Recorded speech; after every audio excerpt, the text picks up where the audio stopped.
राम राम। माँ कालरात्रि की आराधना नवरात्रि के सप्तम दिवस पर की जाती है। आज उन्हीं की प्रार्थना का मंत्र और उसका अर्थ हम लोग इस वीडियो में देखेंगे। माँ कालरात्रि को कालरात्रि क्यों कहा जाता है, सबसे पहले हम ये देखेंगे। रात्रि में जिस तरह से भयंकर अंधकार रहता है, उसमें कुछ नहीं दिखता, ठीक उसी तरह माँ कालरात्रि का रंग भी कृष्ण वर्ण का है, श्याम वर्ण का है, और रात्रि की तरह ही ये काला मतलब कृष्ण वर्ण है, इसलिए ये रात्रि। और काल, क्योंकि ये काल का नाश करती है, हमारे काल के भय को दूर करती है, इसलिए इन माँ को कालरात्रि माँ कहा जाता है। अब हम इनकी प्रार्थना का मंत्र देखते हैं। एक वेणी, णी बड़ा है, एक क पूरा है, इसलिए एक वेणी जपा कर्ण, जपा क और ये है आधा र, जो इसके ऊपर ड के ऊपर है ये है आधा र, तो कर्ण जपा कर्ण पूरा, नग्ना खरा स्थिता, नग्ना खरा स्थिता। खरा आधा स जो है रा के साथ पढ़ेंगे खरास, फिर थ बचा, थ पे ई की मात्रा, खरा स्थिता। ल के साथ आधा म, लम बो, ये है आधा श, षटकोण वाला है ये जो है ये इस तरह से है, लंबोष्ठी, लंबोष्ठी। क, फिर क में ये है आधा र, कर र इसके साथ बोल लिया तो क्या बचा, णी, कर्णी, का क, फिर ये क के साथ आधा र, करणी, कर्णिका कर्णी, कर्णिका कर्णी। तई, आई की मात्रा इसलिए तैलाभ्यक्त, तैलाभ्यक्त शरीरिणी, तैलाभ्यक्त शरीरिणी। वाम, वाम पादोल, वाम म पूरा इसलिए वाम पादोल लसपोह, वाम पादोल लसपोह। ठीक है, आगे देखते हैं। लता कंटक, लता कंटक भूषणा, व के साथ आधार है, वर्धन, वर्धन मूर्ध, मुंह आधार है, मूर्ध वर्धन मूर्ध ध्वजा, कृष्णा काल रात्रि, फिर भ के ऊपर आधार है, उसके साथ पढ़ेंगे काल रात्रि भयंकरी। अब देखिए यहाँ पर ये जो है ये इस तरह का सिंबल है, उसका अर्थ हम पहले कई वीडियोस में देख चुके हैं कि उसको प्रोनाउंसिएशन में कहीं यूज नहीं लिया जाता, उच्चारण का उसमें कोई अर्थ नहीं है, सिर्फ उसके जो पीछे अक्षर लगा हुआ है उस पे बिंदी लगाने के लिए है। तो उसके पीछे अक्षर क्या है, य पे ऊपर बिंदी लगा दी तो क्या हो गया, य। ठीक है, नाक से न बोलना है, आधा न। ठीक है, भयंकरी। अब हम इसको एक बार थोड़ा वापस देख लेते हैं। एक वेणी जपा कर्ण पूरा, नग्ना खरा स्थिता, लंबोष्ठी कर्णिका कर्णी, तैलाभ्यक्त शरीरिणी, वाम पादोल्लसपोह, लता कंटक भूषणा, वर्धन मूर्ध ध्वजा, कृष्णा काल रात्रिर्भयंकरी। अब इसका अर्थ देखेंगे हम।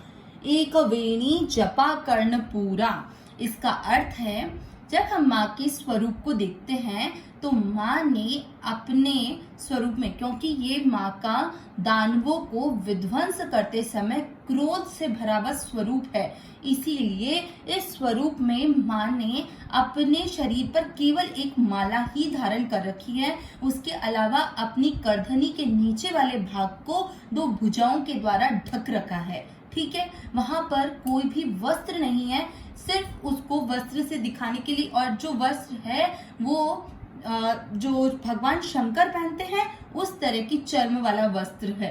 कुछ फोटोज में हमको चर्म वाला वस्त्र दिखता है और कुछ में हमको जो दो हाथ जो सिर्फ भुजा तक के हाथ होते हैं, यहाँ तक के, उन हाथों के द्वारा नीचे वाले भाग को ढक रखा है माने करधनी के नीचे वाला।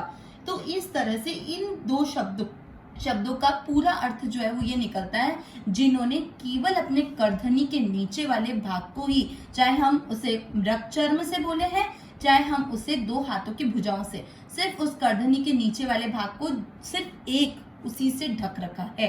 ठीक है, किसको, एक वेणी का अर्थ यही हो गया कि किससे ढक रखा है, करधनी के नीचे वाले भाग को जिन्होंने वस्त्रों से ढक रखा है, हम ये ले सकते हैं। उसके अलावा भी नग्ना है। ठीक है, नग्ना का अर्थ कि उनको और कहीं वस्त्र धारण नहीं कर रखा है, ऊपर उनके रुंड मुंडों की माला धारण कर रखी है। जो राक्षसों का उन्होंने विध्वंस किया था वो माला धारण की हुई है।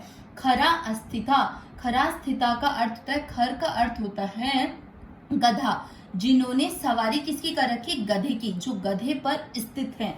ठीक है, लंबोष्ठी, लंबा ओष्ठ, ये दो शब्दों से मिला है, लंबा और ओष्ठ। ओष्ठ का अर्थ होता है होठ। अब माँ का यहाँ पर होठ लंबा नहीं है, इस शब्द से ये तात्पर्य है कि माँ जब क्रोध में दानवों का विध्वंस करती हैं और अचानक उनके सामने भगवान शंकर उनके क्रोध को शांत करने के लिए आ जाते हैं और उनके ऊपर उनका पैर लग जाता है, तो वो शर्म के मारे उनकी जीभ निकल जाती है, इसीलिए उस जीभ इस तरह से निकली हुई है कि लग रहा है कि वो होठ लंबा है, इसलिए ये शब्द माँ के लिए प्रयुक्त किया, लंबोष्ठी। कर्णिका, कर्णी अर्थात जिन्होंने कान के अंदर कुंडल धारण कर रखे, कर्णिका कानों के अंदर कुंडल धारण कर रखे, कर्ण यानी कान, कर्णिका यानी कानों के गहने। तैलाभ्यक्त, तैल से, तेल से, तैलाभ्यक्त यानी तेल से अभिषेक जिनका किया हुआ है, किसका, शरीरिणी, जिनके शरीर का अभिषेक तैल के द्वारा, तेल के द्वारा हुआ है। ठीक है, वाम पाद, वाम का अर्थ होता है बायां पाद यानी पैर, जिनके बाएं पैर और बाएं पैर पे लोह, ये क्या हुआ यहाँ पर शब्द, लोह लता कंटक भूषणा, जिन्होंने अपने पैरों के अंदर लोहे के, लता के और कंटक यानी कांटे के आभूषण धारण कर रखे। जब हम माँ के स्वरूप को देखेंगे तो माँ के हाथ में एक लोहे का कांटा है, माँ के आभूषण जो हैं वो इसी तरह से हैं, जो लोहे के वैसे होते हैं ना, वो उल्लता से और उनकी तरह से, इसलिए ये चीज उसी को बता रखा है कि माँ के पैरों में, माँ के हाथों में लोहे के, लता के कांटों के, लोहे के कांटों के आभूषण धारण कर रखे हैं। वर्धन मूर्ध ध्वजा, वर्धन का अर्थ बढ़ाना भी होता है और वर्धन का अर्थ आशीर्वाद भी होता है। मूर्ध का अर्थ हमारे सिर के ऊपरी भाग को भी कहा जाता है, तो जो हमें आशीर्वाद प्रदान करे। कृष्णा, माँ का पहले ही बताया गया था कि माँ का वर्ण श्याम वर्ण है, इसीलिए उनको कृष्णा कहा है, काले वर्ण की, श्याम वर्ण की। कालरात्रि, माँ कालरात्रि का नाम, कालरात्रि भयंकरी, क्योंकि इनका स्वरूप दिखने में बहुत भयंकर है, इसीलिए माँ के लिए शब्द प्रयुक्त किया है।